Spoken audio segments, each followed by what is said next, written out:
제가 오늘이 동짓날인 줄 알았거든요. 1부, 2부, 3부, 4부에서 다 오늘이 동짓날이라 그랬습니다.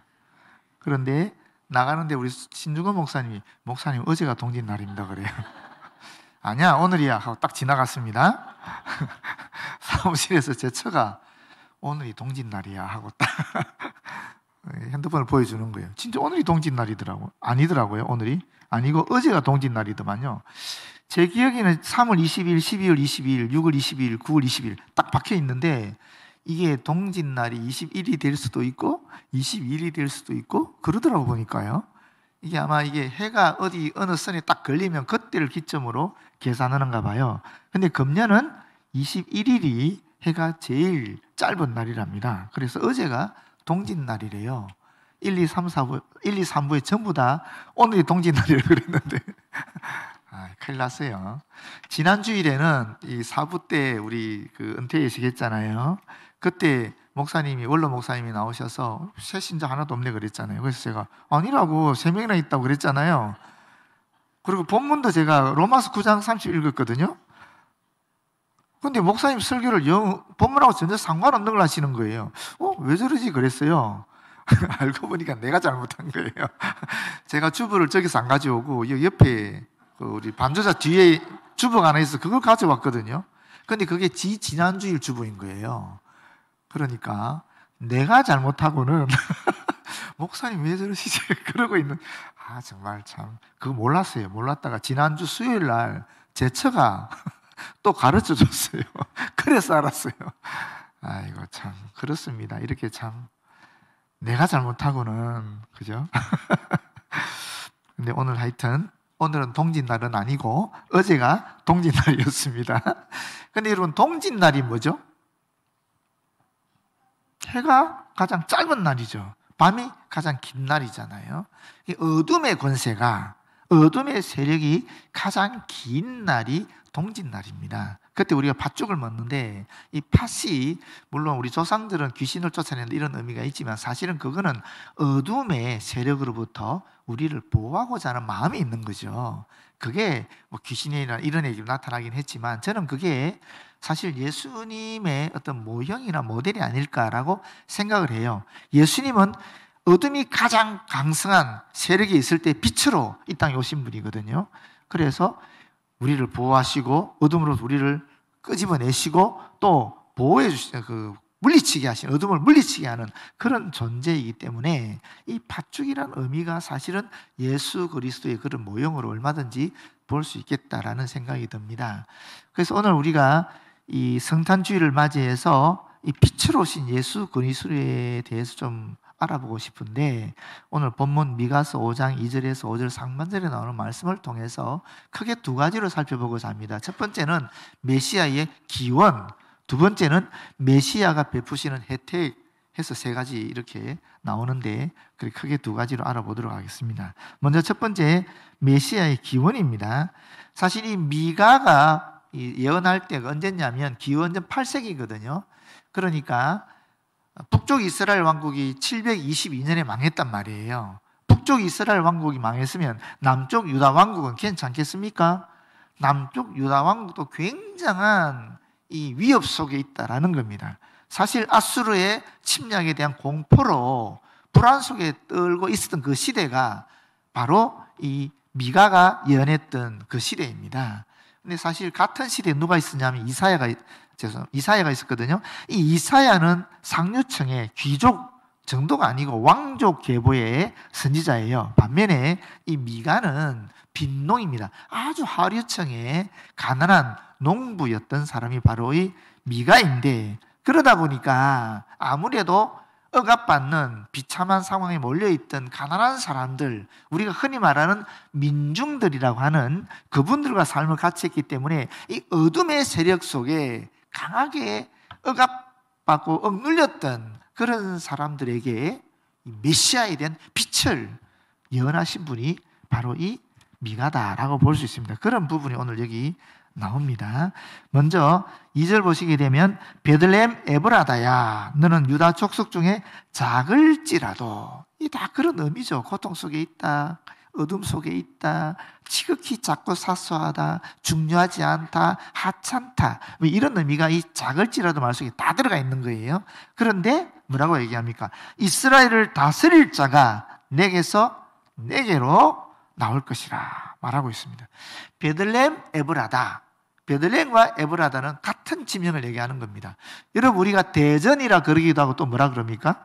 순우리말로 한밭 그리기도 하잖아요. 제가 태어난 밀양도 마찬가지. 밀양이라 그러지만 밀양이라는 말이 원래 우리말에 미리벌이라는 말을 한자로 음력하면 미리가 밀이 되고 이 벌이 들이니까 양이 되는 거거든요. 그리고 또 이걸 한자어로 바꾸면 용평이 돼요. 미리벌, 용평, 밀양이 다 같은 말입니다. 역사 속에 다 나오는 지명인데 같은 지명을 얘기하는 거죠. 제가 여러 번 말씀드린 기억이 나는데 이스라엘 문법에는 특별히 강조용법이 없다 그랬잖아요. 그래서 어떻게 강조한다 그랬습니까? 반복해서 강조한다 그랬잖아요. 반복해서. 그래서 베들레헴 에브라다, 똑같은 지명을 반복해서 이야기하는 겁니다. 왜? 중요한 곳이라는 거죠. 아주 중요한 곳이라는 겁니다. 왜 그렇습니까? 메시아가 태어나는 곳이니까 그렇게 얘기하는 거죠. 이 말씀 그대로 어떻게 됩니까? 실제로 마태복음 2장 6절을 보면 성취가 되죠. 또 유대 땅 베들레헴아, 너는 유대 고을 중에서 가장 작지 아니하도다. 내게서 한 다스리는 자가 나와서 내 백성 이스라엘의 목자가 되리라 하였습니다. 이 말씀이 그대로 이루어진 것이 바로 마태복음에 나타나고 있는 거죠. 그런데 미가 5장 2절 말씀과 마태복음 2장 6절 말씀에 차이가 나는 게 있습니다. 그게 뭐냐면 똑같이 성취된 말씀인데 왜 차이가 나느냐면 이 미가 2장에서는 이 베들레헴에 대해서 작을지라도라고 얘기했잖아요. 그런데 마태복음에서는 뭐라고 얘기하느냐면 가장 작지 아니하도다 이렇게 얘기하고 있어요. 전혀 다른 의미잖아요. 가장 작지 아니하다 말은 크다는 소리지 않습니까? 왜 미가에서는 작다 그랬는데 마태복음에서는 크다라고 얘기하는가? 그거는 객관적으로 보면 작은 데죠. 한 1000명 정도 모이는 동네였으니까, 거주하는 분들이 있었으니까 작은 동네지만 거기에 메시아가 나왔잖아요. 그러니까 작은 게 아니라는 거예요. 큰 곳이라는 거예요. 그런 마태 해석이 있어서 이 마태복음에서는 가장 작지 아니하다, 크다 이렇게 말하고 있는 겁니다. 그걸 여러분 이해하시고 보시면 되겠는데, 이스라엘을 다스릴 자가 내게로 나올 것이라. 무슨 말입니까? 이스라엘을 다스릴 메시아가 하나님의 사역을 감당하기 위해서 베들레헴에서 탄생할 것이다 하는 그런 예언을 한 겁니다. 여기 보게 되면 메시아의 기원에 대해서 두 가지가 나오는 겁니다. 하나는 공간적인 게 나오고 두 번째는 시간적인 게 나오는 거예요. 베들레헴 공간이잖아요. 그리고 그 뒤에 보시게 되면 그의 근본은 상고에 또 영혼에 있느니라. 이건 시간을 얘기하는 거거든요. 상고와 영혼도 똑같은 말입니다. 이것도 같은 의미를 다른 단어를 써서 말한 반복 강조 용법이에요. 이 공간이나 시간이라는 것은 사실 피조물의 존재 양식을 얘기하는 거거든요. 하나님이 천지를 창조하셨다. 그 천지가 무엇이라고 그랬습니까? 시간, 공간, 그리고 그 안에 거주하는 모든 생명체를 얘기한다라고 얘기하지 않았습니까? 그러니까 피조물은 이 시간이나 공간이라는 이게 있어야 되는 거거든요. 그 안에 있는 존재예요. 그럼 창조주는 뭐겠습니까? 피조물과 반대되는 창조주. 창조주는 시간, 공간 안에 있는 존재가 아니죠. 시간과 공간을 초월한 존재지요. 그래서 우리가 하나님을 얘기할 때 뭐라고 그러냐면 무소부재하신 하나님이라고 그래요. 무소, 장소 소자잖아요. 없는 것이 없다는 거죠. 부재도 있을 제자니까 없는 것이 없는 거죠. 어느 곳이나 어느 장소에나 상관이 없이 딱 거하시는 분이 어떤 공간이든지 하나님이 거하신다는 소리거든요. 지금 제 마음속에, 여러분 마음속에도 예수님이 계시고 우리 예배당에도 계시고 우리나라에도 계시고 전 세계에도 계시고 뿐만 아니라 우주 만물에 다 거하시는 분이 바로 하나님이시라는 거예요. 공간을 완전히 초월한 분이라는 거죠. 시간도 마찬가지입니다. 시간이라고 하면 우리는 과거, 현재, 미래를 얘기하잖아요. 그게 인간이 그 안에 거하는 존재거든요. 근데 하나님은 아니라는 거예요. 시간을 창조하신 분이기 때문에 시간을 초월해서 존재한다라는 거예요. 그래서 시간의 반대말이 뭐냐면 영원이라는 말로 사용하는 겁니다. 영원하신 하나님, 시간을 초월하신 분이다. 시간을 창조하신 분이다. 우리는 피조물인데 하나님은 창조주다 하는 것을 얘기할 때 우리가 영원하신 하나님 그렇게 말하는 거거든요. 그래서 우리가 여기서 이것을 알 수 있는 겁니다. 하나님이 영원하신 존재인데 이 영원하신 시간과 공간을 창조하시고 초월하신 그분이 이 인간 세계 속에, 다시 말하면 피조물의 존재 양식인 시간 안에, 공간 안에 들어오신다라는 거예요. 그분이 메시아다라는 겁니다. 어떤 의미가 있겠어요? 이 시간 안에, 공간 안에, 피조물의 존재 양식 안에 들어왔기 때문에 인간의 한계를 갖고 있다라는 겁니다. 그러나 그 기원은 공간을 초월해서 시간을 초월한 무소부지하고 영원한 하나님이시기 때문에 이분은 또한 하나님이시다 하는 얘기를 하는 겁니다. 인간이면서 동시에 하나님이시다 하는 그 이야기를 하고 있는 것입니다. 철저하게 예수 그리스도는 하나님이면서 동시에 인간이시다, 그분이 우리의 메시아다 하는 것을 미가가 벌써 예수님 오시기 한 800년 전에 예언하고 있는 것입니다. 여기서 우리가 영적으로 또 알 수 있는 것은 뭐냐면은 그렇습니다. 하나님은 종종 우리의 예상 밖의 장소와 시간에서 그 사건을 통해서 역사하신다라는 거예요. 무슨 얘기냐? 저와 여러분은 창조주 하나님에 비하면 정말 보잘것없는 존재 아니겠습니까? 그렇지 않습니까? 베들레헴처럼 정말 보잘것없고 사소하고 중요하지 않은 그런 사람들이 저와 여러분이죠. 우리가 무슨 이 나라를 움직입니까? 뭐 그렇다고 또 우리가 무슨 세계를 움직입니까? 하다못해 대전이라도 움직이고 있습니까? 그렇지 않잖아요. 그러나 여기 말씀하시는 건 뭐냐면은 하나님께서 오실 때에 그 지극히 보잘것없는 베들레헴이 가장 큰 곳이 된 것처럼 지극히 보잘것없는 우리 안에 예수 그리스도가 오시게 될 때에 우리는 이 우주보다 더 귀한 하나의 생명을 구원할 수 있는 엄청난 위대한 일을 감당할 수 있다 하는 얘기를 하는 겁니다. 그것이 성탄의 의미입니다. 나는 보잘것없는 존재이지만 예수 그리스도가 내 안에 오실 때에 예수 그리스도로 말미암아 우리는 위대한 일을 할 수 있다는 거예요. 그 위대한 일이 바로 생명을 구원하는 일이죠. 우주보다 귀한 그 생명을 구원하는 그 위대한 일들을 우리가 감당할 수 있다는 말씀을 하고 있는 것입니다. 그것이 성탄의 아주 소중하고 귀한 하나의 의미라고 볼 수 있습니다. 자, 두 번째로 보시게 되면 메시아가 주는 혜택이 있는데 세 가지로 나옵니다. 첫 번째가 뭐냐? 해방입니다. 3절에 그러므로 여인이 후에 해산하기까지 그들을 붙여두시겠고 그 후에는 그의 형제 가운데 남은 자가 이스라엘 자손에게 돌아오리니, 이건 지금 예언을 두 가지를 하고 있는 건데 첫 번째 예언은 뭐냐면 여인이 후에 해산하기까지 고통스러운 고난의 상황을 얘기하는 거잖아요. 붙잡아 주겠다 했으니까 다시 말하면 남쪽 유다 왕국이 멸망할 것이다 라는 얘기를 하는 겁니다. 바벨론에 의해서 곧 멸망하거든. 100년쯤 지나서 멸망하지 않습니까? 실제로 그걸 미가가 예언하고 있는 겁니다. 그러나 그 멸망이 멸망으로 끝나는 것이 아니라 그 중에 일부가 포로로 끌려갔다가 다시 돌아올 것이다 하는 것이 바로 그의 형제 가운데 남은 자가 이스라엘 자손에게 돌아오리라는 예언입니다. 실제로 바벨론의 고레스 왕을 통해서 이스라엘 백성 중에 남은 자들이 돌아오죠. 이 남은 자라는 개념은 유다의 역사에 있어서는 사실 많은 사람들이 하나님을 거역하고 우상숭배를 했지만 그럼에도 불구하고 순결하게 하나님을 여전히 섬겼던 그 사람들을 이야기하는 겁니다. 엘리야가 자살기도하지 않습니까? 주님 제발 저를 죽이십시오. 저 밖에는 주님을 정말 진심으로 섬기는 사람이 없습니다라고 했을 때 주님이 뭐라 그럽니까? 너 외에 7,000명이 있다 그러거든요.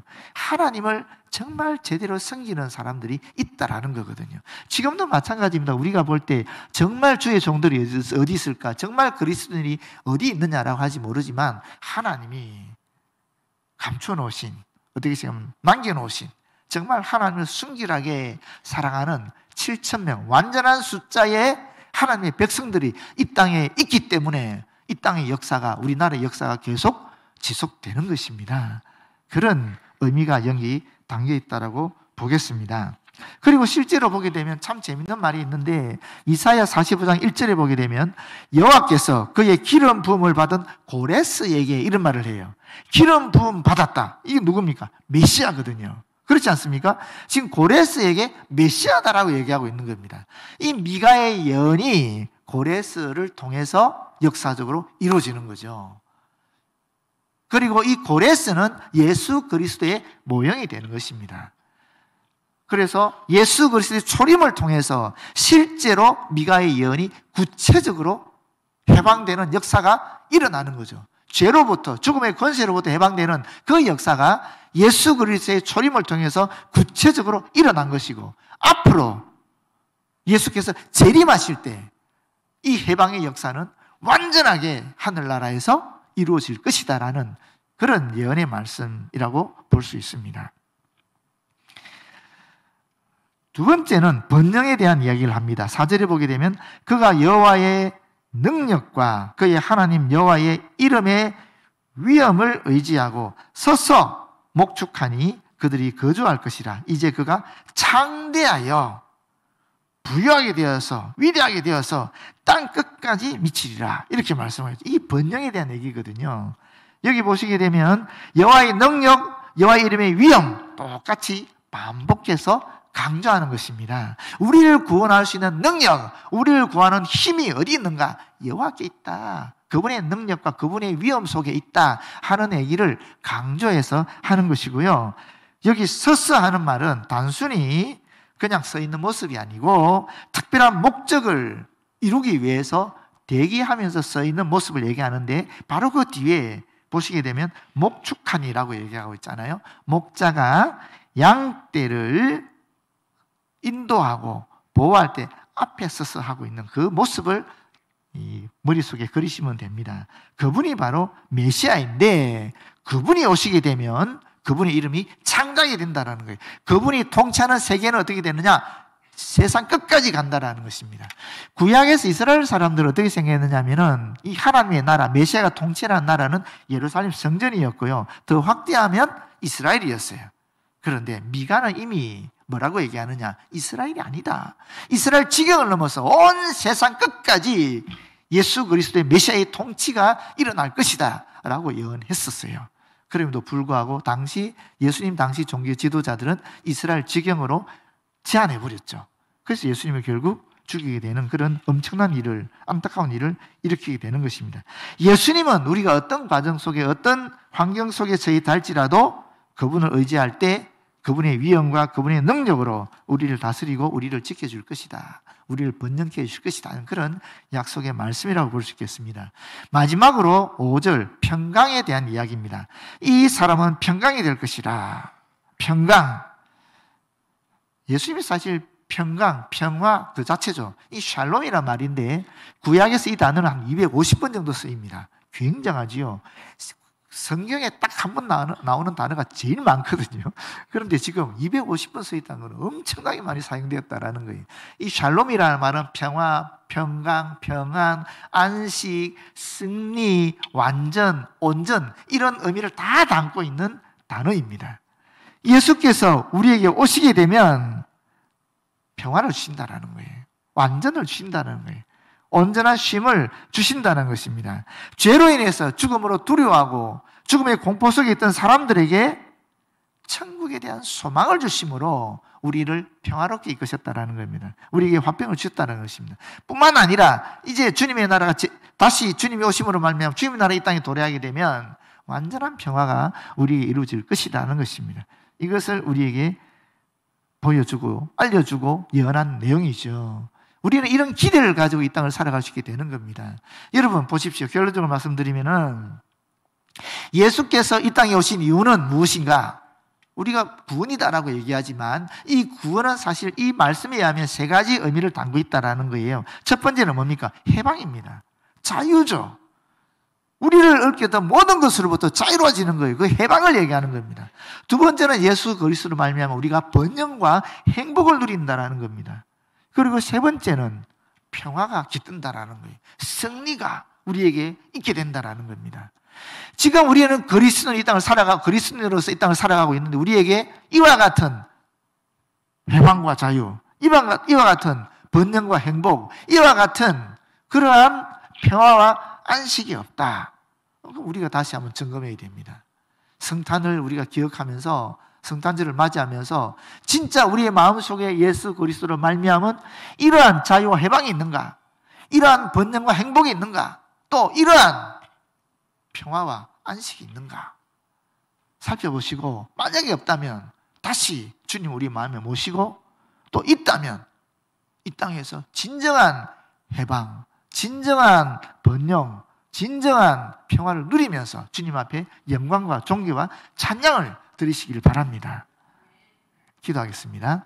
아버지 하나님, 고맙고 감사합니다. 우리 주 예수 그리스도로 말미암아 진정한 자유와 해방, 진정한 번영과 행복, 진정한 평화와 안식이 우리에게 온 것을 고백합니다. 이 땅에서 마음껏 누리게 하여 주시고, 완전한 해방, 완전한 번영, 완전한 평화를 주님 재림 이후에 하늘 아래서 누릴 것을 기대하게 하여 주시옵소서. 예수님 이름으로 기도드립니다.